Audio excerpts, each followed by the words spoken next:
Bien, estos días, precisamente del 22 al 24 de mayo, aquí en la ciudad de Vitoria, se está celebrando concretamente, donde estamos ahora situados, en el Palacio de Congresos Europa, el 36 Congreso Nacional de la Asociación Española de Técnicos de Laboratorio, que bajo el título Secuenciación Masiva ha reunido a más de 450 congresistas técnicos superiores llegados prácticamente de todo el territorio nacional e incluso del resto de Europa.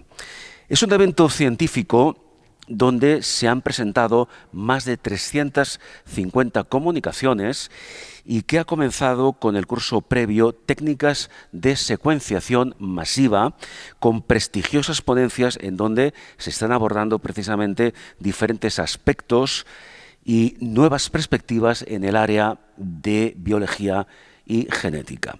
En este congreso se está hablando también sobre la trascendencia que evidentemente tiene este avance y su aplicabilidad en la medicina actual, debatiendo sobre cómo, de qué manera, y ahora hablaremos algo sobre este tema, la secuenciación de nueva generación puede seguir abriendo nuevas fronteras tanto en la prevención como en el diagnóstico y tratamiento de enfermedades.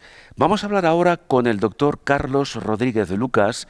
El doctor Carlos Rodríguez Lucas es facultativo en el Servicio de Microbiología en el Hospital Universitario Central de Asturias. Carlos, ¿qué tal? ¿Cómo estás? Bien, buenas tardes. Bueno, Carlos hace pocos minutos ha acabado su ponencia, ¿verdad? Y yo vuelvo a decir lo mismo, con un lleno absoluto. Sí, la verdad es que ¿verdad? a mí me ha sorprendido, había mucho público, a pesar de que la hora no era la mejor, ¿no? Era la primera charla después de comer, pero bueno, he podido llegar a la última charla de la mañana y ¿Sí? estaba lleno igualmente. Entiendo, bueno, estamos en el congreso, como he dicho, número 36. ¿Tú ya habías participado en anteriores congresos? No es la primera vez que he recibido invitación para tener una ponencia en este congreso. Bueno, y por el momento, ¿qué percepción tienes del desarrollo del congreso en sí, de tu ponencia de esta tarde? Pues muy buena, yo creo que es un tema muy acertado, aunque muy complejo, pero es un tema que yo creo que es de agradecer que una sociedad ponga este tema en un congreso como este, ¿no? Que puede parecer alejado del perfil al que está dirigido, pero el perfil de los técnicos y la actividad de los técnicos es esencial para llevar a cabo estas técnicas que son el futuro del diagnóstico de muchas enfermedades. Bueno, efectivamente, tú lo has dicho, es decir, el perfil del técnico de laboratorio es fundamental, es esencial en muchos aspectos, prácticamente en todos, o en casi todos, de la medicina, pero es un perfil muy poco conocido fuera del contexto profesional, ¿verdad? Probablemente poco conocido y poco valorado, ¿no? Yo cuando vivimos la pandemia del COVID se lo decía constantemente a los técnicos de laboratorio, digo, sin vosotros no habríamos dado ningún resultado de PCR y eso la gente no lo sabe. Luego los técnicos no salen en los medios de comunicación habitualmente, son un colectivo que trabaja de una forma silenciosa pero incansable, lo demostró en la pandemia y creo que no están ni lo suficientemente valorados ni lo suficientemente retribuidos. De hecho, también creo que tienen problemas ahora mismo con algún convenio, algún estatuto marco o algo así. Y quizá otro de los aspectos a abordar en este orden de cosas es el hecho de que no estáis en contacto directo con el paciente. Es cierto, nosotros trabajamos en laboratorios, somos servicios centrales de los hospitales y la interconexión no es la que debería de ser. Sin embargo, yo creo que los laboratorios, por lo menos los laboratorios de microbiología, están dando ese paso y creo que es un paso esencial de salir fuera del laboratorio. Tenemos que establecer relaciones directas con servicios como urgencias, medicina intensiva, porque al final los papeles intralaboratorios son sistemas que cada vez se van a automatizar más, los procesos van a pasar por menos necesidad de personas y nosotros lo que tenemos que dar es un valor añadido al diagnóstico y a las pruebas que hacemos y trasladar esa información de una forma correcta al peticionario y al clínico, que es el que tiene que tomar decisiones acertadas en función de nuestros resultados. Bueno, evidentemente nosotros con esta serie de entrevistas que estamos realizando aquí en el Congreso también vamos a aportar nuestro pequeño grano de arena para que se os conozca un poco más a nivel de redes sociales, a nivel de plataformas de podcast, etcétera. Bueno, en concreto, Carlos Rodríguez, tu ponencia, ¿en qué ha consistido? A nivel general, porque ahora entraremos en más detalle. Mi ponencia en concreto se llamaba Aplicaciones de las nuevas técnicas de secuenciación en la microbiología clínica. He intentado desglosar un poco qué diferentes técnicas tenemos, qué papel pueden tener y en qué modelos de implementación. Correcto, pues vamos a adentrarnos un poco más en esta ponencia. No vamos, evidentemente, a poder abarcarla en su totalidad. Uno de los aspectos que has abordado en tu ponencia es precisamente el uso de la metagenómica para el diagnóstico de enfermedades. Y como nosotros aquí tenemos un espíritu divulgativo, en fin, creo que deberías explicarnos qué es ese concepto, qué es la metagenómica. Vale, la metagenómica nos la han permitido, es una técnica que nos ha permitido unas nuevas plataformas de secuenciación que lo que nos permiten es, a partir de una muestra clínica de un paciente, mediante un proceso, tenemos dos tipos de metagenómica, uno que es dirigido y otro que se llama shotgun porque no es dirigido, nos permite uno de ellos amplificar y secuenciar muchas dianas, o sea, muchos posibles patógenos, y el otro amplificar absolutamente cualquier material genético que haya en esa muestra del paciente. Cuando dices absolutamente, entiendo que es el 100% de material que exista en esa muestra del paciente. Sí, la principal diferencia con la metagenómica dirigida es que la metagenómica, por ejemplo, nos permitiría amplificar genoma de algo que no conocemos. Por ejemplo, el COVID o un virus nuevo. Entiendo, sí. Si lo tenemos que dirigir, tendríamos que primero conocerlo. Pero si amplificamos todo el material genético que haya, amplificaríamos material genético de potenciales patógenos no conocidos. Claro, entonces, Carlos, la metagenómica está incluida dentro de la secuenciación masiva. Sí. Es una forma. Es un tipo de secuenciación masiva. ¿Puede llevarse a efecto en cualquier hospital? No, es una técnica novedosa que tiene un coste importante y está implantada en no muchos hospitales a día de hoy. Había hospitales que ya hacían análisis de metagenómica, pero lo que hacían era externalizar esas muestras a terceros, donde se hacía esa secuenciación y posteriormente ellos lo analizaban. A día de hoy, por ejemplo, en mi centro hospitalario se ha creado un área transversal de secuenciación masiva que involucra todos los laboratorios de medicina del hospital, genética, inmunología, oncología, microbiología, etcétera. Y tenemos a nuestra disposición las plataformas necesarias para poder llevar a cabo estos estudios. Claro, cuando te refieres a que todo este proceso es costoso, entiendo que por una parte estamos hablando del aspecto puramente económico y por otra parte a nivel de formación, a nivel de especialización profesional, ¿qué supone el trabajar la metagenómica dentro de la secuenciación masiva? Es una muy buena pregunta porque es uno de los puntos débiles que tenemos ahora probablemente. La tecnología ha avanzado muchísimo más rápido de lo que somos capaces de adaptarnos nosotros a ella. ¿No? Antes secuenciábamos fragmentos muy pequeñitos del genoma y eso era fácil de estudiar. Ahora tenemos que tener en cuenta que analizamos millones de datos. El interpretarlos y analizarlos es muy complejo. Necesita primero unos requisitos computacionales, de ordenadores muy potentes, y luego necesitamos un perfil que es básico y del cual carecemos en muchos hospitales, y necesitamos expertos en bioinformática para poder analizar estos datos de una forma correcta. Que es un perfil nuevo, relativamente nuevo.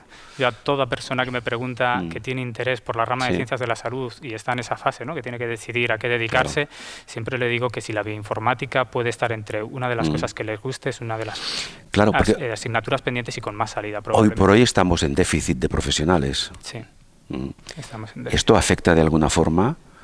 Sí, porque generamos muchísimos datos que no somos capaces de analizar. O sea, ahora mismo estamos secuenciando infinidad de genomas y estamos analizando una pequeña proporción de todos ellos. Ahí lo que tenemos también es que involucrar, además de bioinformáticos, por supuesto, tenemos que buscar herramientas de inteligencia artificial que con esas bases de datos tan grandes que tenemos nos ayuden a procesarlas de una forma más rápida. Claro, porque dentro de la secuenciación masiva, a día de hoy, en este momento me refiero, la inteligencia artificial, ¿qué papel juega ahora mismo? En el futuro no sabemos o intuimos por dónde va a ir, ¿no? Pero ahora mismo... Ahora mismo hay prototipos ya hechos, ¿no? Que a partir de los datos que genera puede inferir, por ejemplo, a partir de los genes de resistencia que detecta, por ejemplo, en las bacterias, los genes que hacen que las bacterias se vuelvan resistentes a los antibióticos y estos no tengan actividad frente a ellas. Al detectar en su genoma estos genes, podemos hacer algoritmos con inteligencia artificial que nos predizcan si eso va a tener una implicación en la detección de ese gen, en que la bacteria sea resistente al antibiótico que le vamos a dar al paciente. Claro. Por tanto, a este equipo multidisciplinar tendrá que añadirse un experto en inteligencia artificial. Sí, yo creo que necesitamos técnicos de laboratorio, porque el proceso preanalítico y analítico es complejo también y hay que ser muy cuidadoso en su elaboración, aunque eso probablemente termine automatizándose, sería lo normal, ¿no? Para evitar riesgos. Y luego en el proceso posanalítico necesitamos un perfil clínico, un perfil bioinformático, probablemente ingenieros de datos, ¿no? Para que nos ayuden con las herramientas de inteligencia artificial. Sin duda. Y a este nivel el futuro, las expectativas de futuro son increíbles, ¿no? Claro, no sabemos hasta dónde se podrá llegar. De alguna forma. Digo, la secuenciación masiva es una de las tecnologías que más rápido avanza, ¿no? Hay una ley, que es la ley de Moore, si no recuerdo bien, que dice que las tecnologías doblan su capacidad cada año. La secuenciación masiva está haciendo eso muchísimo más rápido. También lo que necesitamos es que haya una competencia más grande entre compañías para que haya una reducción de costes y la implementación pueda ser más sencilla en los hospitales. Porque las unidades que actualmente existen de secuenciación masiva pueden ofrecer servicio a varios hospitales. Sí, por supuesto. Eso abarata costes. Sí, pero también retrasa los tiempos de respuesta, ¿no? Esto es algo que ya hemos vivido con otras tecnologías, ¿no? Las tecnologías nuevas, por desgracia, y porque es muy difícil llegar a todos a la vez, suelen llegar primero a los centros de referencia, ¿no? Centros de referencia, hospitales de referencia por comunidades autónomas y el resto de hospitales, en mi caso, ¿no? Pueden derivar sus muestras para hacer análisis en estos centros de referencia, pero tenemos que tener en cuenta que la medicina en las enfermedades infecciosas necesita respuestas rápidas. Y el tener una tecnología muy rápida, si tenemos que invertir tiempo en llevar una muestra a un sitio, que ese resultado vuelva, estamos perdiendo el potencial de la tecnología. Claro, decíamos antes, Carlos, que tú trabajas en el servicio de microbiología del Hospital Universitario Central de Asturias. Y un poco la pregunta es, ¿cuáles son en este momento las principales aplicaciones precisamente de la secuenciación masiva en la microbiología? Yo creo que tenemos principalmente 4. La primera sería el uso de técnicas de metagenómica directamente en muestras del paciente para encontrar el agente etiológico, el agente que está causando una infección, o excluirnos la presencia de un agente etiológico y que no sea un proceso infeccioso.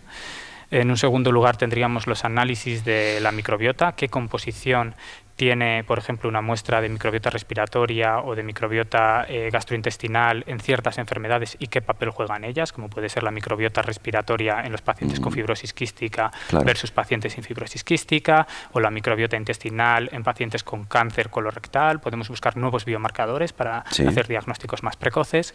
Y luego tendríamos un campo que puede estar más ligado a la investigación y a la vigilancia, que sería la secuenciación de genomas completos, donde lo que secuenciamos es el genoma de una bacteria que ya hemos cultivado en los medios de cultivo convencionales que usamos, para tener toda la información de su genoma y ver qué genes de resistencia tiene, de virulencia, y si las cepas están relacionadas unas con otras, para poder detectar brotes, por ejemplo, brotes nosocomiales, como suceden de vez en cuando en unidades de cuidados intensivos, o brotes asociados a bacterias de transmisión alimentaria, como pueden ser la salmonela o la listeria, que por desgracia hemos vivido en nuestro país, a pesar de que tiene una seguridad alimentaria envidiable, ¿no?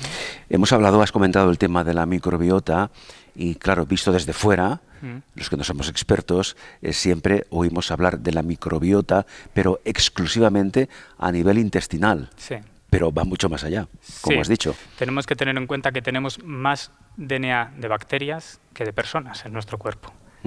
Esto es algo que la gente no desconoce, ¿no? Hay gente y nosotros tenemos muchísima población bacteriana y la tenemos en la práctica totalidad de nuestro cuerpo. Hay muy pocas zonas que sean, digamos, estériles en nuestro cuerpo. Ni siquiera la orina, que durante muchos años se pensó que era un líquido estéril, no es un líquido estéril. Y entonces, perdona, ¿por qué crees que se le da, digamos, más importancia, entre comillas, a la microbiota intestinal?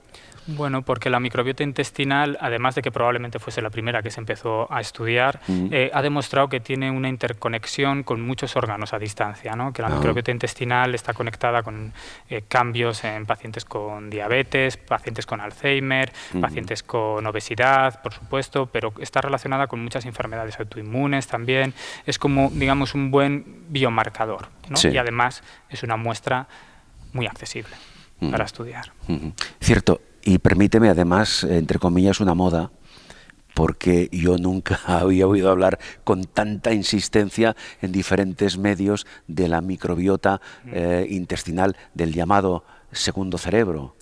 Sí, correcto. Es una moda y, como toda moda, puede ser una moda peligrosa, ¿no? Yo lo he querido recalcar en la ponencia que he dado, porque nos estamos empezando a encontrar con pacientes que hacen autotest de microbiota intestinal que se pueden comprar por un precio irrisorio, además, en Internet. Te envían un kit, tú dejas allí tu muestra, se lo envías y te devuelven un resultado de microbiota. Claro. No quiero saber muy bien qué pone en ese resultado, pero hay que dejar claro que eso no es útil y que la gente no debe de caer en esos diagnósticos porque pueden llevar a sobretratamientos, como ha ocurrido con el SIBO. El SIBO ha estado muy en noticia hace poco y hay un sobrediagnóstico y un sobreuso de antibióticos peligroso por estos autodiagnósticos. Sí, un poco por ahí va la pregunta, precisamente. Vamos a hablar, te voy a preguntar que nos expliques cómo aparecen a nivel molecular, en este caso, los mecanismos de resistencia en las bacterias, porque cada vez tenemos bacterias que son más resistentes, ¿no? Correcto.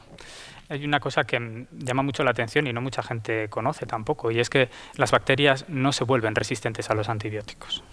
Las bacterias, se ha demostrado en estudios evolutivos, que además liderados, hay que decirlo, por Fernando Vaquero, ¿no? Que es una eminencia a nivel mundial del conocimiento evolutivo de las bacterias, se ha demostrado que las bacterias eran resistentes a los antibióticos antes de que los antibióticos se usasen en medicina humana. ¿Y esto cómo se entiende? Esto se entiende debido a que muchos de los antibióticos vienen derivados de bacterias. O sea, los antibióticos son sustancias que las bacterias producen para defenderse y tener un nicho ecológico más grande, ¿no? Nosotros los hemos o obtenido directamente de ellas o sintetizado, pero son homólogos a los que las bacterias producían, ¿no? Entonces eso yo creo que es un primer punto clave. Las bacterias no se vuelven resistentes, sino que las bacterias ya eran resistentes. Lo que pasa es que cuando hacemos un mal uso de los antibióticos, un uso excesivo, prolongar antibióticos, el tener antibióticos y cuando tengo un catarro tomarme un antibiótico porque me quedo en el botiquín, o la insistencia a la asistencia primaria, que es un problema de es que estoy malo, necesito un antibiótico, hay muchísima presión y algunos médicos, por desgracia, acaban sucumbiendo, ¿no? Y te acaban cediendo y prescribiendo antibióticos que no son necesarios. Hemos de hacer un uso prudente, porque como tú bien dices, no se vuelven resistentes, pero si tenemos una pequeña población en nuestra microbiota intestinal de bacterias resistentes, no nos van a hacer nada, van a estar ahí y no nos van a hacer nada, pero si hacemos un uso inadecuado de los antibióticos, se van a convertir en la mayoría de las bacterias que tenemos en nuestro intestino. Y si tenemos una complicación, nos van a producir una infección grave y vamos a tener muy pocas alternativas terapéuticas para tratar. Por tanto, hemos de intentar evitar la automedicación. Esto por una parte, sobre todo en cuanto a antibióticos se refiere. Recuerdo una pequeña anécdota de un paciente que fue al médico y salió bastante molesto porque el médico no le había recetado nada. Sí. Y esto es algo realmente, común, por desgracia. ¿verdad? Sí. Y le exigía al médico que recetara, no sé, en fin, qué tipo de antibiótico y no hubo manera. Y en fin, eso es algo que no debería producirse, es decir, es algo que deberíamos entender. Si el médico no nos receta ningún antibiótico, pues en fin, es porque no lo necesitamos. Es porque no lo necesitamos y porque además incluso podría ser contraproducente. Exacto. Los antibióticos son fármacos muy seguros en general, pero tienen contraindicaciones, como cualquier otro medicamento, ¿no? Y hay que recalcar que aunque las bacterias ya sean resistentes y no se vuelvan resistentes, lo que sí que tienen es una capacidad genética de acumular muchos mecanismos de resistencia, ¿no? Y esto es lo que conlleva que cuando, por ejemplo, una paciente tiene una infección de orina, toma un antibiótico y tiene una recurrencia de esa infección de orina, la bacteria se va volviendo cada vez más resistente porque se adaptan muy bien al uso a los antibióticos, ¿no? Entonces van buscando mecanismos de defensa y los van acumulando. Esto lo que nos genera es que las bacterias acaban convirtiéndose en bacterias multiresistentes, ¿no? Resistentes a la práctica totalidad de antibióticos, incluso panresistentes, resistentes a todos los antibióticos. Con lo cual se crea un círculo vicioso, cada vez vamos a necesitar antibióticos más potentes. Eso es, necesitamos invertir en investigación y desarrollo de los antibióticos, que aunque en los últimos años es cierto que hemos asistido a nuevos antibióticos, la mayoría son derivaciones de los que ya teníamos, ¿no? Por desgracia, los antibióticos son drogas, moléculas poco atractivas para la industria farmacéutica, porque tratamos de reducir al máximo su uso y de usarlos cuanto menos tiempo mejor, ¿no? Y esto es poco atractivo para una inversión tan grande como la que necesita una industria farmacéutica para desarrollar un nuevo antibiótico. Por eso yo creo que deberemos de pasar por una financiación público-privada que apoye el desarrollo de estos nuevos antibióticos. Claro, y además se corre el riesgo, Carlos, de que llegado el momento, determinado antibiótico sea inoperante, no actúe, no sea eficaz. Tenemos varios ya que no son ya eficaces. existen, ¿no? Antibióticos que son inútiles, permíteme la expresión, para tratar una patología que a lo mejor hace 10 o 15 años eran efectivos. Sí, tenemos ejemplos muy claros y que se siguen pautando mucho. Por ejemplo, las quinolonas, que son un fármaco muy usado, como son el ciprofloxacino, por ejemplo, se pautó durante muchísimo tiempo para las infecciones de orina. Hoy en día sabemos que no debería de ponerse como tratamiento empírico de las infecciones de orina porque la tasa de resistencias es muy alta, ¿no? Sin embargo, lo vemos a diario. Claro, era solo un ejemplo. ¿Cómo se puede utilizar la secuenciación masiva en la resistencia a los antibióticos?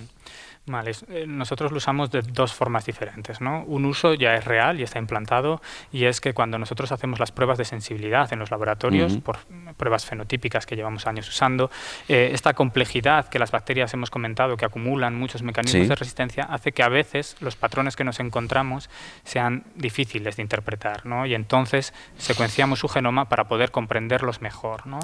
Otra aplicación que tenemos y que es importantísima es la de caracterizar esas bacterias, ¿no? Para poder trazarlas y ver si tienen relación unas con otras y poder hacer vigilancia activa de las bacterias que ya son multiresistentes para ver cómo se propagan entre los pacientes dentro de un hospital o entre hospitales y comunidades autónomas, y también para trazar los patógenos relacionados con la transmisión alimentaria, ¿no? Como pueden ser la salmonela, la listeria, etcétera. Esto es un programa de vigilancia activa, ¿no?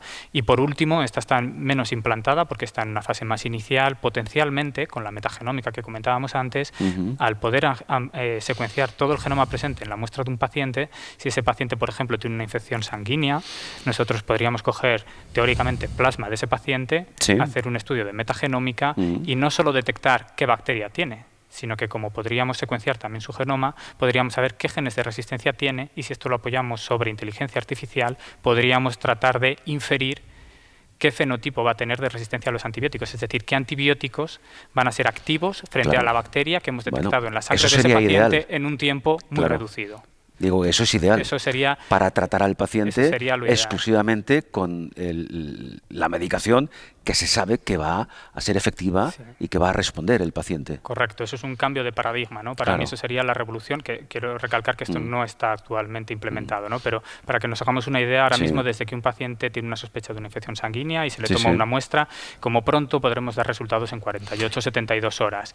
La mortalidad va aumentando y sabemos que 1/3 de los pacientes tienen un tratamiento antibiótico que no es adecuado desde que se le coge la muestra, que es lo que conocemos como tratamiento empírico. Si conseguimos aplicaciones de secuenciación masiva como la metagenómica, apoyadas en herramientas de inteligencia artificial, que nos acorten esto a 4 horas desde la toma de la muestra, reduciremos de una forma muy grande la morbimortalidad asociada a las infecciones. Y esto que estás comentando, Carlos, ¿tiene algo que ver con otro concepto que es el llamado medicina personalizada de precisión? ¿Hay alguna conexión entre la secuenciación masiva y este otro concepto? En enfermedades infecciosas esto no sería tanto medicina personalizada porque lo podríamos aplicar a cualquier muestra de sangre de cualquier paciente, ¿no? Lo que haríamos es dirigir de una forma muy efectiva el tratamiento antibiótico, ¿no? Y en medicina personalizada lo que podríamos hacer serían los estudios de microbioma intestinal, por ejemplo, en ciertas enfermedades de ciertos pacientes, y eso podríamos llegar a valorar nuevos tratamientos alternativos que hoy en día no tenemos desarrollados en función de los estudios de microbioma. Antes, durante tu intervención en la ponencia anterior, has hablado de tecnologías de lectura corta y larga. ¿Qué diferencias hay de manera resumida entre ambas? Digamos, las primeras, eso es la diferencia que hay entre las tecnologías de nueva generación de segunda y tercera generación, ¿no? Las de segunda generación lo que hacen es un paso previo donde cortan el ADN de la muestra en cachos pequeños, lecturas cortas, y luego las amplifican y las secuencian. Estas técnicas son muy precisas, es decir, tienen una probabilidad de error muy baja. O sea, cuando leen los nucleótidos de ese DNA tienen muy poca proporción de error, ¿no? Y luego tenemos las tecnologías que hacen lecturas más largas, ¿no? Que hacen lecturas de 10 veces o incluso 20 veces más largas. Estas son menos precisas, pero nos permiten entender mejor el contexto que hay a lo largo de esos genes. Esto es esencial, por ejemplo, en los genes de resistencia, ¿no? Nosotros podemos detectar un gen de resistencia, que esto lo podemos hacer incluso con una PCR o con una secuenciación de fragmentos cortos, pero si no conocemos lo que hay al lado del gen, no conocemos cómo va a funcionar, porque ese gen puede llevar delante un sistema regulador que haga que se exprese más o menos. ¿Cuál es el problema? Que estos sistemas regulatorios que están al lado de los genes muchas veces llevan unas secuencias que están muy repetidas en el genoma de la bacteria, y si lo partimos no sabemos luego cuadrar el puzzle, que digamos, ¿no? Nosotros cuando tenemos las lecturas cortas las ensamblamos, pero esas que se repiten tanto no sabemos bien cómo ensamblarlas, y si esto lo hacemos con lecturas largas lo conseguimos hacer. Bien, entonces vamos a ver, ¿qué se puede aportar o qué aporta ahora la evolución, el desarrollo de la secuenciación masiva? Quiero decir, algunos aspectos van a quedar ya obsoletos a corto plazo. ¿Hacia dónde vamos? Yo creo que tenemos dos cosas diferentes. Claro, porque va todo muy rápido, ¿eh? Sí, súper rápido. Va rapidísimo. Claro. Por un lado tenemos las técnicas de secuenciación de genomas completos de bacterias. Ya han relegado todas las técnicas que hacíamos de tipificación, caracterización, detección de genes de resistencia, porque en una sola prueba obtenemos toda la información, ¿no? Entonces esto es incluso más rentable a nivel de tiempo y de costes, ¿no? ¿Más rentable y más fiable? Y más fiable, por supuesto, sí. Entonces eso ya es una realidad. Lo que pasa es que eso no tiene una traslación directa a la práctica clínica. Digamos que es más estudios de investigación, vigilancia, ¿no? Y luego, por otro lado, tenemos cómo implementar las técnicas de metagenómica a una traslación directa a la práctica clínica, ¿no? Esto está en una fase más inicial, desde el punto de vista de las enfermedades infecciosas, ¿no? Para ponerte un ejemplo, nosotros hemos hecho, no sé, recuerdo si 2 o 3 estudios de metagenómica shotgun, que llamamos, que es esa que no es dirigida y amplifica todos los genomas. ¿Y cuándo lo hacemos? Pues cuando tenemos un paciente con una sospecha de una infección en el que ya hemos pasado por todos nuestros métodos habituales de diagnóstico y no hemos llegado a nada. No hemos llegado a nada y el paciente sigue teniendo una sospecha de infección, no evoluciona bien, entonces hacemos esas técnicas nuevas. El problema es que llegamos muy tarde. Por eso las perspectivas futuras es que estos kits, estas técnicas de metagenómica se puedan hacer de una forma estandarizada en tipo point of care, que llamamos, que son pruebas a pie de cama, que son pruebas de un solo paso, ¿no? Cuando esas técnicas consigan trasladarse a ese tipo de tecnología y las podamos tener en un tiempo de respuesta reducido, yo creo que van a cambiar, van a revolucionar el diagnóstico microbiológico de las enfermedades infecciosas. Prácticamente ya para despedirnos, vamos a hablar de los brotes bacterianos, de cómo se conjuga la eficacia de la secuenciación masiva cuando se produce un brote bacteriano. Nosotros tradicionalmente, cuando tenemos una sospecha de un brote, porque tenemos, por ejemplo, varios pacientes en una unidad de cuidados intensivos que presentan infecciones o colonizaciones por la misma bacteria o por bacterias con el mismo perfil de resistencias, antes hacíamos otras técnicas, ahora secuenciamos sus genomas y podemos saber si esas bacterias son muy parecidas o son muy diferentes, ¿no? Y si son muy parecidas, buscar posibles nexos epidemiológicos, como por ejemplo que hayan compartido un quirófano, que hayan compartido material médico o cosas que hayan podido trasladar la bacteria de un paciente a otro, ¿no? Actualmente funcionamos así, con una vigilancia reactiva, podríamos llamar, o pasiva, ¿no?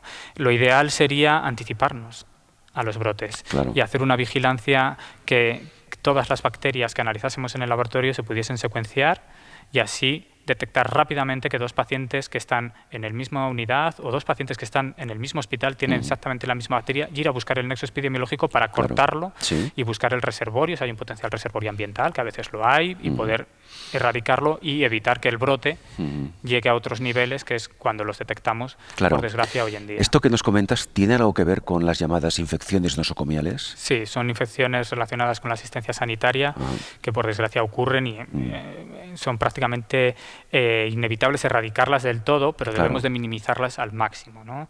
Es esto que llamamos infecciones relacionadas a los y ahí el microbiólogo tiene un papel clave. Sí, ahí está microbiología, medicina preventiva, por supuesto, y todos los profesionales sanitarios, porque hemos de recordar que la transmisión de bacterias resistentes se debe principalmente al incumplimiento o al no cumplimiento total de las medidas de prevención básicas, que básicamente la más importante es la higiene de manos, ¿no? Pero cuando se hacen estudios del cumplimiento de higiene de manos, básico, ¿verdad? Sí, pero esto todo el mundo lo ve, que la higiene de manos no es tan grande como debería de ser. Bien, pues Carlos, para concluir, volviendo al tema de las bacterias y de su capacidad infecciosa, que la tienen, evidentemente, ¿cuál crees tú que debería ser el sistema, el modus operandi para crear, digamos, una red de control o de vigilancia que nos garantizara al máximo pues el riesgo de evitar una infección?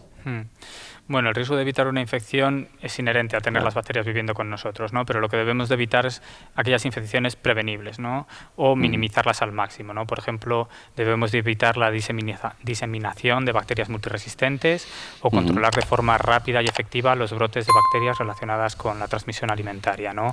Por ejemplo. Para esto yo creo que es necesario redes de vigilancia, que tenemos redes de vigilancia para bacterias multiresistentes y para estos patógenos, pero que funcionen a tiempo real y que estén apoyadas en secuenciación de genomas. Esto ya está implantado en algunos sitios, en muchos, pero lo que debemos es de financiarlas al máximo para que puedan funcionar en un tiempo real de verdad, ¿no? Y que todos tengamos implementados en nuestros servicios herramientas de secuenciación masiva, o por lo menos los centros de referencia, y esto esté apoyado a nivel nacional para que podamos de una forma coordinada analizarlos y después, que es algo muy importante, toda esta información sea pública y accesible para el resto de personas involucradas en el proceso. Yo creo que queda muy claro y para cerrar esta entrevista vamos a insistir en algo tan básico a nivel preventivo, a nivel de prevención, ya sea en casa, en el ámbito doméstico, en el ámbito hospitalario, donde sea, como decía ahora Carlos, lavarnos bien las manos. Correcto. Que es algo muy fácil, muy sencillo, pero que en muchos casos lo hacemos fatal, lo hacemos muy mal. Que si hay que quedarse con algo para evitar las infecciones que podamos hacer todos, es higiene de manos y transmisión cruzada, que es algo muy importante, ¿no? Es que no debemos de usar los mismos utensilios, por ejemplo, cuando cocinamos para el pollo, que para verduras que vayamos a comer crudas, y esto es algo esencial, pero que evitaría muchos problemas gastrointestinales de los que tenemos. Algo fácil y sencillo de aplicar. El doctor Carlos Rodríguez Lucas es facultativo en el servicio de microbiología en el Hospital Universitario Central de Asturias. Ha sido un placer, Carlos. Muchísimas gracias. Muchas gracias a vosotros.